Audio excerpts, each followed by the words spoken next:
આ એક સરસ મજાની સૃજનાત્મક પ્રવૃત્તિ છે. તમે ખગોળશાસ્ત્રને એટલે કે એસ્ટ્રોનોમીને સહેલાઈથી સમજી શકો. કોને પરિભ્રમણ કહેવાય, કોને પરિક્રમણ કહેવાય, દિવસ રાત શું કામ થાય છે, આ બધું જાણવા માટે નાના વિદ્યાર્થીઓને ખગોળશાસ્ત્ર ઉપર પ્રેરિત કરવા માટે સરસ મજાની એક આ પ્રવૃત્તિ છે. તમારે બધાને રમવી છે ને? તો તમને જુદા જુદા ગ્રહો બનાવ્યા છે, નક્ષત્રો છે. દરેક નક્ષત્રો અને ગ્રહોની શું કાર્યશક્તિ છે એ પણ આપણે જાણવાનું છે. સાથોસાથ ઈસરો દ્વારા થતા નવા સંશોધનો,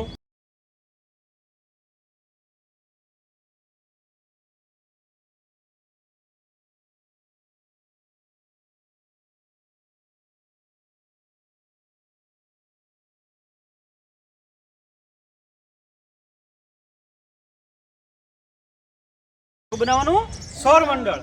તો સૌરમંડળમાં જે કઈ ગ્રહો છે એ સૂર્યની આસપાસ પરિભ્રમણ અને પરિક્રમણ કરે છે. તો સૂર્ય કોણ છે? હાલો બુધ. બુધ ઝડપથી આવતો રહે આગળ. હાલો બુધ આવતો રહે. આ સૂર્યથી સૌથી નજીકનો ગ્રહ છે. કોણ છે? સૂર્યથી સૌથી નજીકનો ગ્રહ. તો બુધ પછીનો ગ્રહ કયો આવશે?